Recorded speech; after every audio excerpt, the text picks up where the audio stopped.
करोड़ रुपए दिए। लेकिन हमारे जो हीरो थे वो बहुत ही आसानी से लोगों की जान दांव पे लगाने को रेडी हो गए। शाहरुख खान, अजय देवगन, अक्षय कुमार, तीन बड़े सेलिब्रिटीज हैं जो म्यूजिक सीडी के अंदर स्मॉल मिलाते जाओ, लार्ज बनाते जाओ। लेकिन आप हैरान हो जाओगे कि सचिन ने उस वर्ल्ड कप में बिना स्पॉन्सर किए हुए बैट से खेला। रॉयल चैलेंजर नाम से पूरी टीम आईपीएल की बना दी गई। इसको लेके भी कोर्ट के अंदर कई लोग चले गए थे, ताकि बच्चे को समझ में आया कि मुंह में रजनीगंधा डालने से दुनिया कदमों में आ जाती है।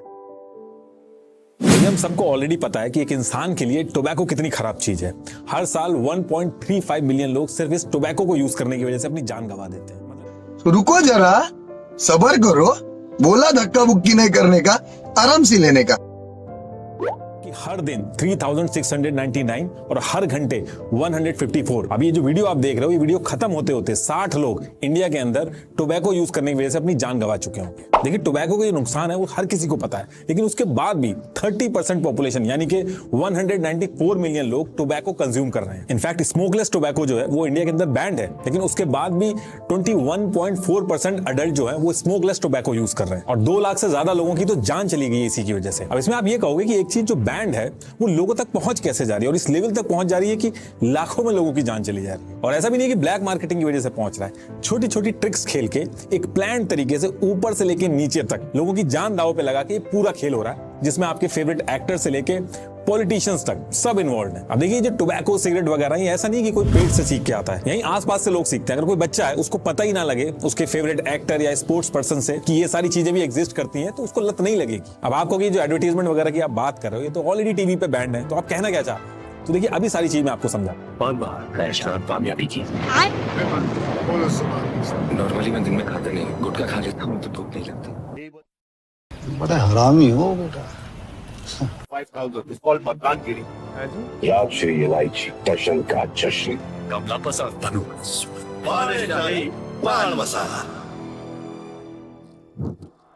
देखिए, पहले क्या होता था कि ये जो बड़े बड़े सेलिब्रिटीज हैं ये टीवी पे खुलेआम टोबैको, अल्कोहल, इन सबके एडवर्टाइजमेंट करते थे। लेकिन ईयर 1986 और 1990 में WHO ने एक रेजोल्यूशन पास किया जिसमें यह था कि सारी कंट्रीज जो हैं उनको टोबैको के अगेंस्ट में एक्शन लेना होगा, अलग अलग स्टेप करने होंगे। तो इसमें इंडिया ने भी साइन किया था। तो इंडिया ने क्या किया कि इंडिया के अंदर cable television network regulation act था ये 1995, इसको लेके आ गया वो, जिसमें इंडियन केबल नेटवर्क जो पहले धड़ल्ले से अल्कोहल और सिगरेट वगैरह का ऐड कर लेते थे वो बैंड हो गया। लेकिन उसके बाद भी छोटे मोटे तरीके से स्पोर्ट्स इवेंट वगैरह जो होते थे उसके थ्रू ऐड चल रहे थे। अब जो सिगरेट पी रहे थे उनकी तो बात ही छोड़ो, वो तो तादाद उनकी बढ़ी रही थी, लेकिन 1.3 मिलियन लोग, उस टाइम की स्टडी पे ये पता चला कि 1.3 मिलियन लोग ऐसे थे जो सिगरेट पीने वालों के साथ खड़े थे, पैसिव स्मोकर थे, उनकी जान जा रही थी हर साल। और 24 मिलियन लोग ऐसे थे जो डिसेबल हो गए थे, वो पी नहीं रहे थे, बस सिगरेट पीने वालों के साथ में थे, पैसिव स्मोकर थे। और ये बहुत ही बड़ा नंबर था। तो इससे ये समझ में आ गया था इंडियन गवर्नमेंट को कि और स्टेप्स लेने पड़ेंगे। और फिर 2003 में आया cigarettes and other tobacco products act, कोप्टा नाम से। और इसके आने के बाद जो रूल्स थे उनमें मेजर चेंजेस आए, जैसे पब्लिक प्लेस पे स्मोक करना बैन कर दिया गया क्योंकि पैसिव स्मोकिंग की वजह से भी डेथ हो रही थी। और बोला गया कि एजुकेशनल इंस्टीट्यूट्स जो हैं वो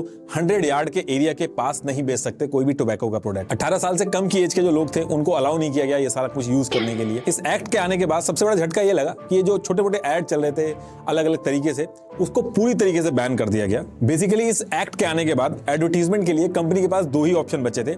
एक तो वो टोबैको की जो पैकेजिंग है उसके ऊपर ऐड कर सकती थी, और दूसरा पॉइंट ऑफ सेल, मतलब कि जहां से कस्टमर खरीद के पेमेंट कर रहा है उस जगह पे ऐड कर सकती थी। बस ये 2 जगह ही ऐड कर सकती थी, बाकी सारे रास्ते जो थे वो बंद हो गए थे। तो ये जो एक्ट आया था इसमें कोई भी प्रोडक्ट बैन नहीं हुआ था, बस एडवर्टीजमेंट को लेके और अलग अलग रूल्स बनाए गए थे, लेकिन प्रोडक्ट जो था वो कोई भी बैन नहीं हुआ। अब इसके बाद ईयर आता है 2011 और इसमें एक प्रोडक्ट बैन हुआ, और वो कैसे बैन हुआ उसको समझाने के लिए मुझे थोड़ा सा आपको पान मसाला का जो स्ट्रक्चर है वो समझाना पड़ेगा। तो देखिए, पान जो है वो इंडिया के कल्चर का हिस्सा बहुत पहले से रहा है। पान के अंदर नॉर्मल सुपारी, गुलकंद, इलायची वगैरह डाल के लोग बहुत पहले से खाते हैं।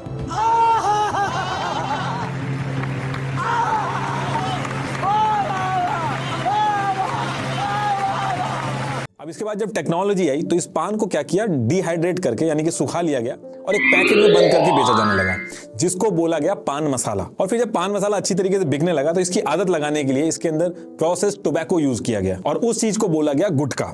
कहीं कहीं पे पुड़ी भी बोलते हैं, कहीं पे पुड़की भी बोलते हैं। और ये जो गुटखे का पैकेट था ये ज्यादा टाइम तक चले, खराब ना हो, इसके अंदर बहुत अलग अलग केमिकल्स मिलाए गए, आदत लगे उसके लिए मैग्नीशियम वगैरह बहुत सारी चीजें डाली गई इसके अंदर। 40 से भी ज्यादा सब्सटेंस इसमें ऐसे मिले जो कैंसर के लिए जिम्मेदार होते हैं। और सिगरेट के कंपैरेटिवली ये ज्यादा डेंजरस इसलिए हो रहा था क्योंकि गुटखा जो था वो डायरेक्ट मुंह में जा रहा था, तो जो कैंसर वाले सब्सटेंस थे वो डायरेक्ट आपके पेट में जा रहे थे। तो ओरल कैंसर जो था वो इंडिया के अंदर रिकॉर्ड तोड़ से आगे बढ़ने लगा। मतलब जितने भी इंडिया के अंदर ओरल कैंसर हो रहे थे उसमें से 90% गुटखे की वजह से हो रहे थे। तो इसको देख के गवर्नमेंट ने the federal food safety and regulation act लेके आई। तो इस एक्ट के हिसाब से जो टोबैको है अब वो किसी भी फूड आइटम में नहीं यूज किया जाएगा। तो एक तरह से गुटखा बैंड हो गया, क्योंकि गुटखा बनता था तंबाकू को पान मसाला में मिला के, लेकिन पान मसाला जो था वो FSSAI में एज अ फूड रजिस्टर्ड था और उसको जो लाइसेंस मिला था वो भी एज अ फूड मिला था। तो इस एक्ट के आने के बाद से पान मसाला तो बिक सकता था, लेकिन टोबैको मिला के जो गुटखा बेचा जाता था वो बैंड हो गया था। तो कहने का मतलब यह है कि 2011 में इंडिया के अंदर 24 स्टेट्स और 3 यूनियन टेरिटरी में गुटखा बैंड हो गया था। शरद पवार जो फॉर्मर सीएम थे महाराष्ट्र के, उनका बहुत इंपॉर्टेंट रोल रहा था इसको बैन कराने में, क्योंकि उनको खुद गुटखा खाने की वजह से कैंसर हो गया था और उनके मुंह की सर्जरी भी हुई थी। उन्होंने इसके बाद इसको बैन करने के लिए पार्लियामेंट तक में बात उठाई। अभी मजा आएगा ना भिड़ो ना। हम सबको पता तो है कि गुटखा, सिगरेट, ये सब आदतें बहुत ही खराब होती हैं, बट आदत एक ऐसी चीज है जो आसानी से नहीं छूटती है। इसके लिए देखिए रूल तो आ गया था इंडिया के अंदर, लेकिन इन टोबैको कंपनीज का जो मार्केट है वो 2022 का अगर मैं बताऊं आपको तो 43,410.2 करोड़ का था। और इतने पैसे वालों के लिए रूल्स होते नहीं। इन्होंने दुनिया के बेस्ट माइंड्स को बुला के अलग अलग ट्रिक्स लगाई। पहली चीज इन्होंने ये की कि जितने भी पॉलिसी मेकर्स थे और गवर्नमेंट के ऑफिशियल थे उसमें घुसना चालू किया, क्योंकि इनको पता था कि बिना गवर्नमेंट के लोगों को साथ में लिए इसका सोल्यूशन नहीं निकाला जा सकता। इन्होंने पॉलिटिकल पार्टीज को करोड़ों में पार्टी फंडिंग की। इनफैक्ट जो टोबैको कंपनीज थी उसके अंदर गवर्नमेंट के ही शेयर्स निकले, वो अभी आगे विद प्रूफ दिखाऊंगा आपको, लेकिन पहले ये डिस्कस कर लेते हैं उससे पहले। तो ये जो एक्ट आया था इसके अगेंस्ट में पहले तो ये सारी टोबैको कंपनीज जो थी ये कोर्ट में अपील करने गई। फिर जब बात बनी नहीं तो इन्होंने एक अलग तरीका निकाला। इन्होंने पान मसाला और प्रोसेस टोबैको का एक ट्विन पैक निकाला, मतलब कि पान मसाला अलग और टोबैको अलग। वाह क्या सीन है, वाह क्या सीन है। और बेचना स्टार्ट कर दिया। मतलब कि जो पहले गुटखा खाने वाला था वो एक पैकेट जो है वो पान मसाला का खरीदेगा, फिर प्रोसेस टोबैको का खरीदेगा और फिर दोनों को मिला के वही प्रोडक्ट बना लेगा जो ऑलरेडी बैंड है। फॉर एग्जाम्पल जो मारुति गुटखा पहले मिलता था, अब वो मारुति पान मसाला और उसके साथ साथ मारुति टोबैको या जर्दा नाम से 2 पैकेट में मिलने लगा। पहले एक पैकेट में मिलता था, अब उसके 2 पैकेट आने लगे और लोग जो थे वो दोनों को मिला के खाने लगे।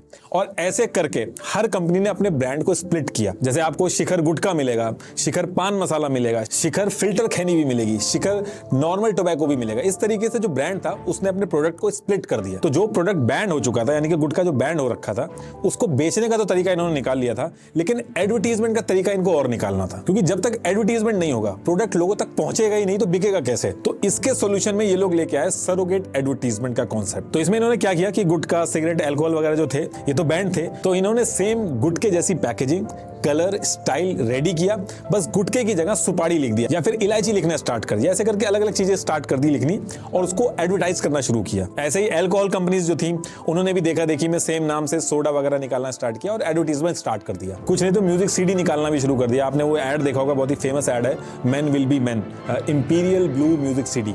किसी ने आज तक खरीदी है वो सीडी क्या, या किसी ने उस सीडी के गाने सुने हैं क्या? तो एक्चुअल में वो सीडीज वगैरह कहीं दिखी नहीं रही थी, कोई खरीद नहीं पा रहा था, बस वो ऐड हो रहे थे उसके, ताकि जो मेन प्रोडक्ट है उसको लाइमलाइट में लाया जा सके। आज भी आप देखोगे फ्लिपकार्ट, अमेजॉन, सब पे सोल्ड आउट लगा हुआ है, इमेज लगी हुई है, आप खरीद नहीं सकते, क्योंकि एक्चुअल में इनको अनसेड कम्युनिकेशन में अपना अल्कोहल का जो ऐड है वो करना है। ये मैन विल बी मैन वाला जो ऐड है ये सबको रटा हुआ है, लेकिन किस प्रोडक्ट के लिए था इसको लेके हर किसी को कंफ्यूजन है। वो प्रोडक्ट कभी कोई खरीद ही नहीं पाता है। ऐसे ही 502 पटाखा जो एक बहुत ही पॉपुलर बीड़ी ब्रांड है, उसने अपने आप को 502 पटाखा चाय से एंडोर्स करना शुरू कर दिया। ऐसे ही जगतजीत इंडस्ट्री जो थी उसने एरिस्टोक्रेट विस्की जो बनाते थे ये लोग, उसकी जगह पे एरिस्टोक्रेट एप्पल जूस के नाम से ऐड करना चालू कर दिया। तो एरिस्टोक्रेट विस्की तो सबको याद है, लेकिन वो जो जूस है एरिस्टोक्रेट वो आज तक किसी ने नहीं पिया। तो ऐसे करोड़ों रुपए लगा के इन्होंने एड्स किए, और वो भी ऐसे प्रोडक्ट के ऐड किए जो एग्जिस्ट ही नहीं करता था या मार्केट में अवेलेबल ही नहीं था। नहीं